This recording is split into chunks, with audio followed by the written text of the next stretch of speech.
I think they've got problems. I wouldn't say they've got major problems. Obviously, 3 players have departed. The trick is always buy when you're strong. So he needs to buy players. You can't win anything with kids. Hello and welcome to episode 2 of You Can't Win Anything with Kids. In this episode there's quite a lot of action from the Premier League. We've got a Capital One Cup game and there's a couple of Champions League games in there as well. So what I'm going to do first of all, I'm going to run through the highlights of those games, then I'll talk through them, tell you where we're at with the team and what else is happening.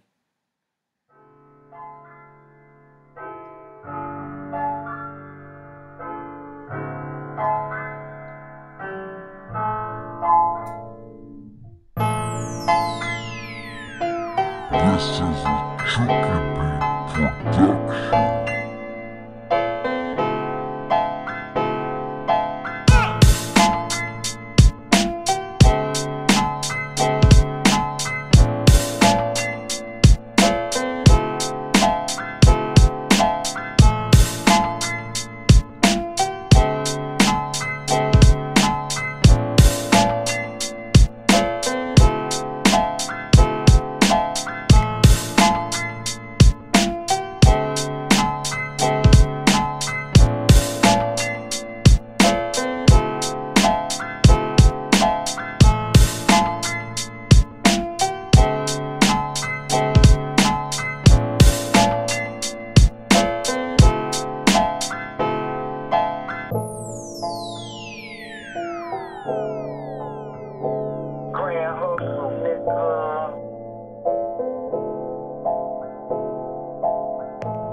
This is a Chucky production. Okay, so that was some highlights from the 3 wins that I've had since episode 1. The first of those was the away win at Celtic in the Champions League, which was 2-0. And then there was Leicester away in the Premier League 2-1 and Bournemouth at home, which was 3-1. That was where there was the amazing Callum Chambers cartwheel celebration, which was beautiful, really. The other games didn't go quite so well. We had a 1-0 draw against Newcastle. Just clicking at that one. So with that game, I think they took the lead, and then we hit back in the second half to draw. I think that's how that one went. I'm just loading up the highlights now. Yeah, Wijnaldum scored first after 26 minutes, and then Iwobi managed to get one back for us. But if you look at the stats, we were absolutely slaughtered that game. Newcastle had 25 shots and we had 3. So God knows how we managed to come out of that one with a draw. Iwobi was the only change actually. Zivkovic was out injured for a few weeks, so I was playing him on the right wing. He did okay, did a good job for us really. So that was the 1-1 there. We lost 3-1 to Brighton in the Capital One Cup third round. But to be honest, the first choice players were all absolutely knackered, so I ended up playing second string team. I'll show you the lineup actually for that one. It's a complete mishmash of under 18s players. So we've got Iliev in goal, Bola, never heard of either of them. Left back and centre back. Bielik, who I've played a few times in the first team. He was fit enough to start. I think I've played him 4 times in the Premier League. More at right back. Then I had Fossman, Kamara in centre midfield with Robinson, Sheaf and Iwobi as my 3 behind Fortune up front. So it really wasn't a great team I put out. So we did lose that 3-1, but I'm really not bothered about the Capital One Cup. I've got more important things to worry about. Was a hat-trick from one of their players, Tomer Hemed, never heard of him either. So that was the first loss of the season, first competitive loss anyway. We drew 0-0 with Chelsea.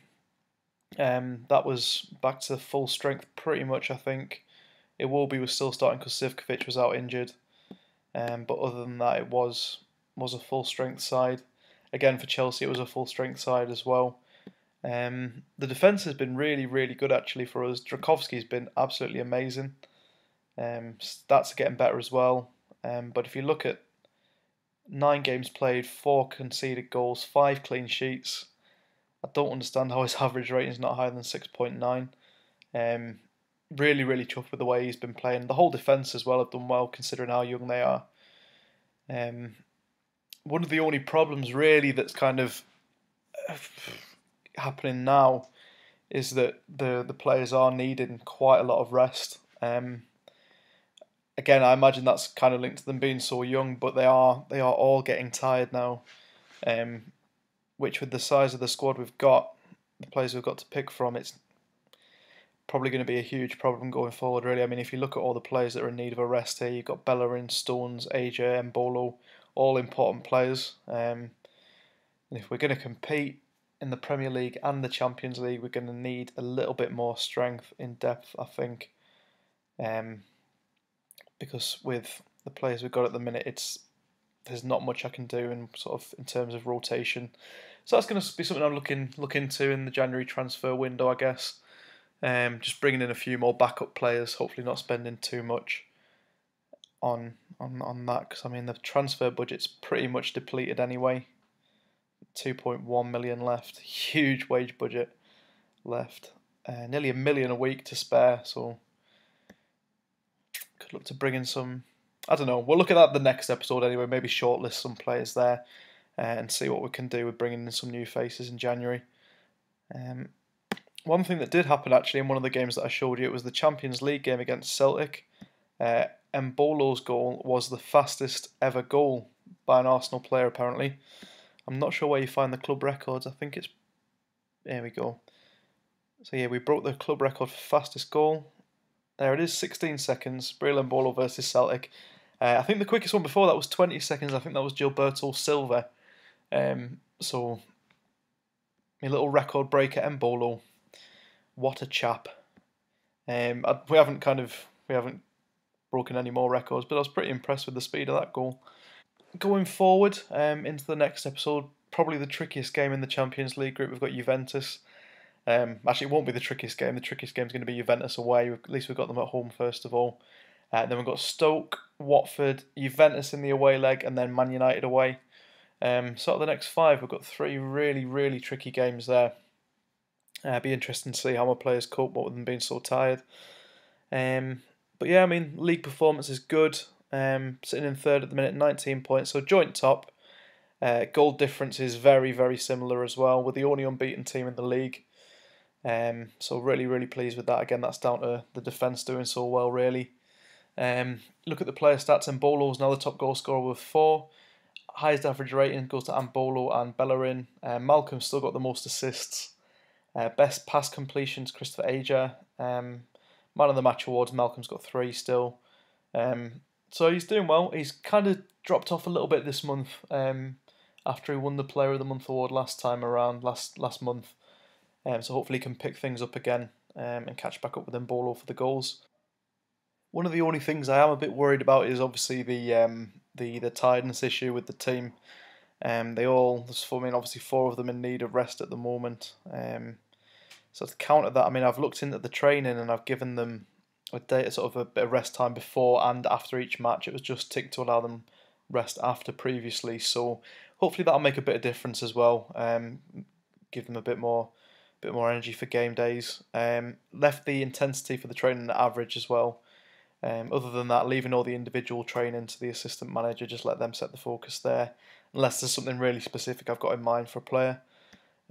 Coach-wise, I've brought in a couple of new coaches actually. Just with my team being so young, I wanted to get coaches that had 20 for working with youngsters just to see if that made a massive difference. So I brought in Rodolfo Borrell. I know he was unreal on the last Football Manager game. He always used to get snapped up right at the start. So I brought him in. Who else did I bring in? Mick Halsall, 20 working with youngsters, good at judging player potential as well. And the other one was Darren Ryan, 20 working with youngsters. So just really seeing if that kind of helps their progression as well, bringing in some coaches that are really good at working with young players. Obviously, it's not going to help the fitness issue.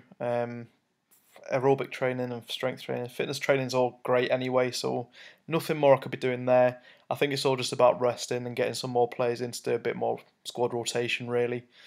Because like we say, at the minute they are looking particularly tired, and they've got some big games coming up. So that's where I'm going to leave it for this episode. Like I say, in the next episode, I'll go through the next, probably do about another 7 or 8 games. We'll shortlist some players as well for the January transfer window there as well. If you've got any suggestions whatsoever for any players I should be looking at that I've not considered, remember they do have to be 21 years or younger for me to bring them into the team. But like I say, just drop a comment on the video. And if you have enjoyed it, leave a like and subscribe as well.